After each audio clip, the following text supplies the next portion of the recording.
எல்லாம் உற்சாகமா இருக்கிறீங்களா? ரொம்ப களைப்பா இருக்கிறீங்களா? களைப்பா இருந்தா என்ன தோணும்?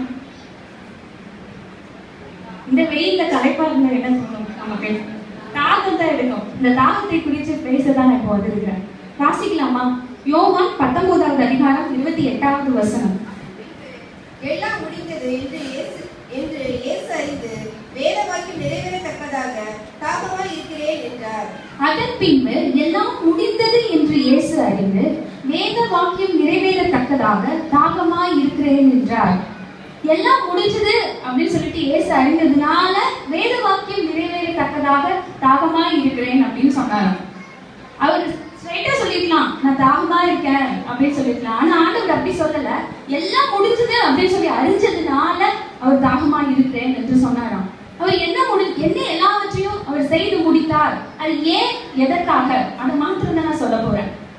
இந்த தாகமா இருக்கிறேன்னா நமக்கு சரீர பிரகாரமான தாகம் மட்டும்தானே வருது, அப்படித்தானே?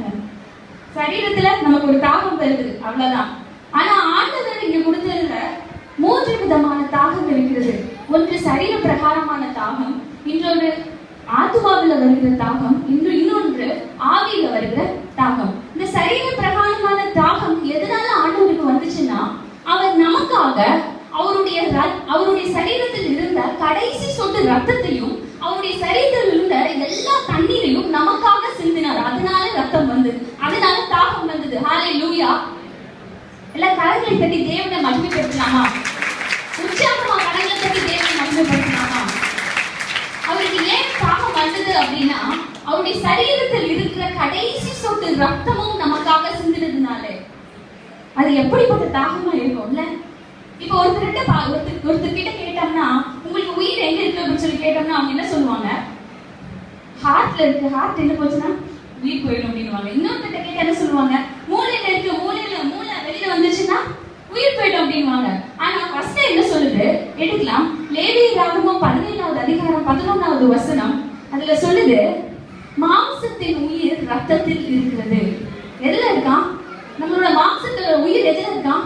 ரத்தத்தில் இருக்கு. அதனால்தான் இயேசு அறிந்திருந்தார். அவர் எல்லாவற்றையும் அறிந்ததுனால தான் சொன்னார், தாகமா இருக்கிறேன், எனக்குள்ள இருக்கிற எல்லாவற்றையும் இந்த ஜனங்களுக்காக நான் கொடுத்து விட்டேன், அதனால நான் தாகமா இருக்கிறேன்.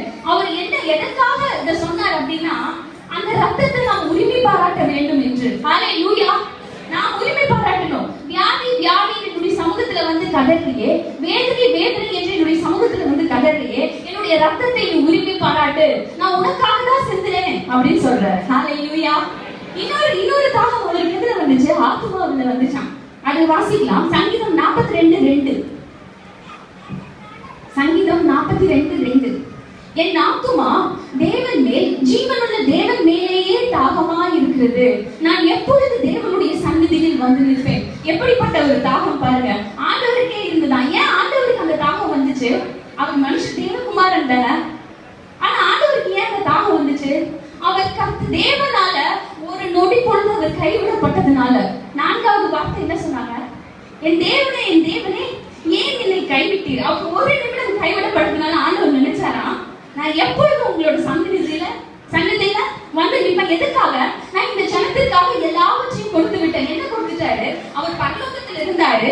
பரலோகத்தில் இருந்து இந்த பூலோகத்துக்கு வந்தார். இந்த பூலோகத்துக்கு வந்து எல்லாவற்றையும் செய்து முடித்து விட்டார். இன்றைக்கு அவர் என்ன வச்சிருக்காரு தேவ சந்நிதியில?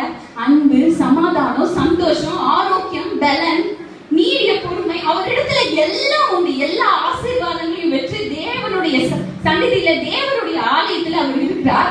அவர் இங்க இருந்து என்ன சொல்றாரு? என்னுடைய சந்நிதிக்கு நீங்க வர மாட்டீங்களா அப்படின்னு எதிர்பார்க்கிறார். ஹல்லேலூயா! ஹல்லேலூயா! அவருடைய ஆத்மாவில் எப்படிப்பட்ட தாகம் இருந்தது? அவருடைய சந்நிதிக்கு நாம் வர வேண்டும். அதுதான் அவருடைய தாகம். 3வது ஒரு காரியம், யோவான் எழுதின சுவிசேஷம் 7வது அதிகாரம் 38வது வசனம். நம்மளுடைய உள்ளான ஆவியில என்ன இருக்கு? கொஞ்சம் சொல்லுங்க. நம்மளுடைய உள்ளான ஆவியில என்ன இருக்கு? யாருக்குமே தெரியலையா? நம்முடைய உள்ளான ஆவியில் என்ன இருக்கு? அந்த வசனத்தை வாசிக்கலாமா? வேத வாக்கியம் சொல்லியபடி என்னிடத்தில் விசுவாசமாய் இருக்கிறவன் எவனோ அவன் உள்ளத்தில் இருந்து ஜீவ தண்ணீருள்ள நதிகள் ஓடும் என்றார். ஹalleluya. தொடர்ந்து வாசிங்க. நம்மை விசுவாசிக்கிறவர்கள் அடைய போகிற ஆவியை குறித்து இப்படி சொன்னார். ஹalleluya. நம்மை விசுவாசிக்கிறவர்கள் அடைய போகிற ஆவியை குறித்து சொன்னாராம். அப்ப ஆவியில என்ன இருக்கு? ஜீவ தண்ணீர் உள்ள நதிகள். ஹalleluya. நம்மளுடைய ஆவியில என்ன இருக்கு? ஜீவ தண்ணீர் உள்ள நதிகள். அந்த அவர் நமக்காக எல்லாவற்றையும் முடிந்ததுனால தான் தாகமா இருக்கிறேன் என்று சொன்னார். அவர் நமக்காக அவருடைய ஜீவ தண்ணீரையும் நமக்கு இன்று கொடுத்து விட்டார். அதனாலதான் அவருக்கு அப்படிப்பட்ட ஒரு தாகம் வந்தது. ஹalleluya. அவருடைய ஆவியில இருந்த எல்லா ஜீவ தண்ணீரையும் தன்னுடைய சொந்த ஜனத்திற்காக தன்னுடைய ரத்தத்தை சிந்து சம்பாதித்த நமக்காக அவர் அந்த வார்த்தையை சொன்னார். நான் எனக்கு உங்களுக்காக என்னுடைய ஜீவ தண்ணீரை கொடுத்து விட்டேன். அதான் சமாரிய ஸ்திரீ கிட்ட அவர் சொல்றாரு. யோவான் 4:10-14 வாசிச்சு பார்த்தா தாகத்துக்கு உங்களுக்கு எல்லாருக்கும் தெரியும் நினைக்கிறேன். தாகத்துக்கு தான் கேட்டோன்னு அவங்க என்ன சொல்றாங்க? உங்ககிட்ட தண்ணி கொடுக்கிறதுக்கு எதுவுமே இல்லை, நீங்க என்ன தாகத்துக்கு தான் அப்படின்னு கேக்குறீங்க.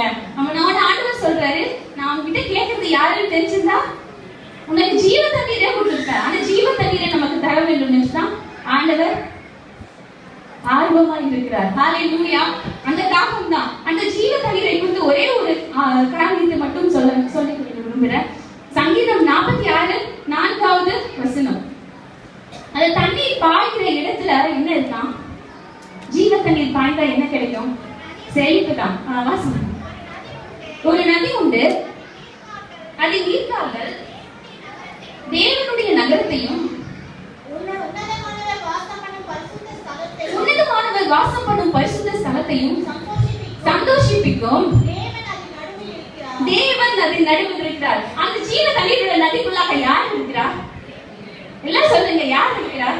தேவன் இருக்கிறார். அவர் நமக்கு தினமும் சகாயம் பண்ணவே நமக்குள்ளாக இருக்கிறார். ஹalleluya. அப்ப நம்ம என்ன செய்ய வேண்டும்? முதலாவது அவருடைய ரத்தத்தை உரிமை பாராட்ட வேண்டும். இரண்டாவது அவருடைய சந்நிதிக்கு வர வேண்டும். மூன்றாவது அவர் தருகிற ஜீவ தண்ணீரினாலே அந்த ஆவியினாலே நிரம்ப வேண்டும். ஹalleluya.